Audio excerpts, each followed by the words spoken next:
मेरी प्रिय पुस्तकें ओशो भाग 2।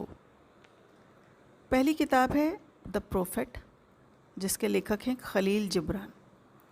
ये लेबनानी अमेरिकी कवि और लेखक थे।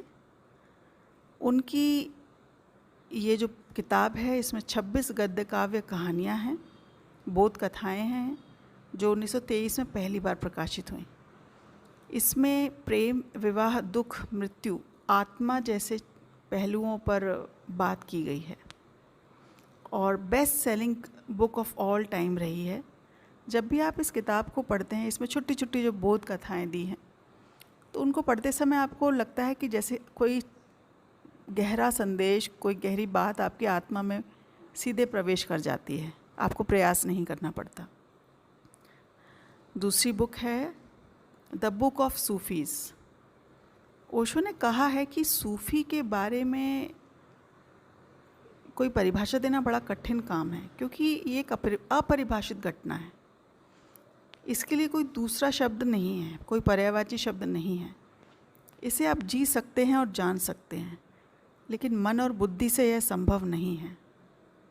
आप एक सूफ़ी बन सकते हैं जो उपलब्ध है, और उसे जानने का एकमात्र यही तरीका है। आपको किसी भी डिक्शनरी या शब्दकोश में जाने की ज़रूरत नहीं है, आप अस्तित्व में जा सकते हैं। आगे वे कहते हैं कि इस किताब में, जो कि शून्य के बारे में बताती, शून्य का अर्थ है कि ना कुछ, नथिंगनेस।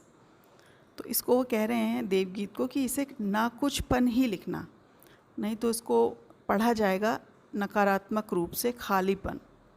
पर ऐसा नहीं है, इसका अर्थ है पूर्णता, और पूरब में इसका अर्थ होता है शून्यता। आज अगर हम देखें तो वाकई में खाली रहना बड़ा मुश्किल काम है, और ज़िंदगी की आपाधापी इतनी बढ़ी हुई है कि 24 घंटे मनुष्य काम में लगा हुआ है। लेकिन जब मैं ये पढ़ा मैंने, तो मुझे भी लगता है कि अब कई देशों में, खासकर पश्चिमी देशों में, वहाँ लोग हफ्ते में एक दिन खाली रहने को सेलिब्रेट करते हैं। मतलब कोई गैजेट यूज़ नहीं करते हैं और कोई काम नहीं करते हैं, जो जितना ज़रूरी चीज़ें हैं वो करते हैं, और बिल्कुल स्लो शुरुआत होती है उनके दिन की, स्लो लिविंग जिसको बोला जाएगा। एक तरह से एक आंदोलन सा खड़ा हो गया है कि आपको नथिंगनेस में जीना है, आपको अपने बीइंग में जीना है। तो वही बात है कि ओशो ने जो कहा है खालीपन, और वाकई में खालीपन क्रिएटिविटी के लिए बहुत ज़रूरी है, क्योंकि आप खाली रहेंगे, अनऑक्यूपाइड रहेंगे, तो शायद